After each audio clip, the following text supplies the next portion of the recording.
19 अक्टूबर साल 2017 heli आकला observatory हवाई। NASA के खगोलीय वैज्ञानिकों को अंतरिक्ष में रहस्यमय पत्थर दिखा जिसकी ट्रैजेक्टरी बहुत ही रहस्यमय थी और वह बहुत ही तेजी से हमारे सौर मंडल की ओर बढ़ रहा था। उसकी तेजी का अंदाजा इस बात से लगाया जा सकता है कि वो इतनी तेजी से हमारे सौर मंडल की ओर बढ़ रहा था कि सूर्य की ग्रेविटी भी उसे गोलाकार कक्षा में नहीं रोक पा रहे थे।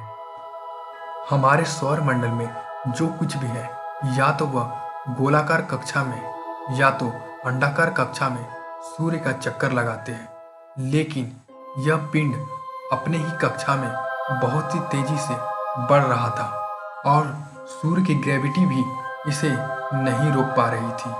और फिर यह पिंड अंतरिक्ष में कहीं ओझल हो गया।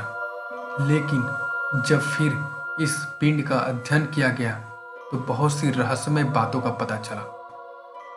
वैज्ञानिकों ने पाया यह कोई उल्का पिंड नहीं बल्कि एक एस्टेरॉयड है जिसे हम टूटता हुआ तारा भी कहते हैं, जो कि दूसरे सौर मंडल से आया हुआ अब तक का पहला एस्टेरॉयड था, जिसे वैज्ञानिकों ने ओमुआमुआ कहा। हवाई में ओमुआमुआ का अर्थ है दूर अतीत से आया मैसेंजर या जासूस। ओमुआमुआ पहला ऐसा एस्टेरॉयड था जिसका आकार अब तक के खोजे गए एस्टेरॉयड से बिल्कुल ही अलग था।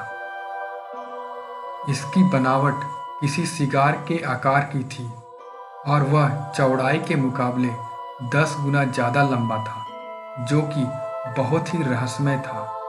हमारे सौर मंडल में एक भी सिगार के आकार का एस्टेरॉयड नहीं है, तो ओमुआमुआ ने कैसे ऐसा आकार पाया होगा जो कि बहुत ही रहस्यमय है। हार्वर्ड यूनिवर्सिटी के खगोलीय वैज्ञानिक एब्राहम लियोब ने तो यह तक कह दिया ओमुआमुआ कोई एस्टेरॉयड नहीं बल्कि उन्नत सभ्यता द्वारा भेजा गया अंतरिक्ष यान था, जो हमारे सौर मंडल की जानकारी लेने के लिए भेजा गया था। क्या आप जानते हैं वैज्ञानिकों ने ऐसी टेक्नोलॉजी का आविष्कार कर लिया है जिसकी मदद से हम अंतरिक्ष में कहीं भी ट्रैवल कर सकते हैं। उस टेक्नोलॉजी का नाम है सोलर सेल टेक्नोलॉजी। इस टेक्नोलॉजी की मदद से हम सूर्य की ऊर्जा को प्राप्त करते हुए अंतरिक्ष में कहीं भी जा सकते हैं।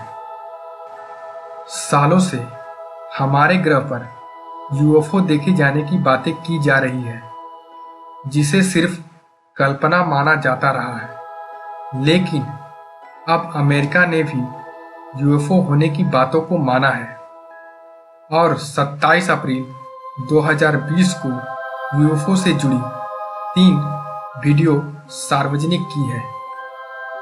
तो दोस्तों, आपका क्या कहना है? ओमुआमुआ क्या सच में एक एस्टेरॉयड था या फिर उन्नत सभ्यता द्वारा भेजा गया अंतरिक्ष यान? आपकी क्या राय है? कमेंट के माध्यम से जरूर बताएं।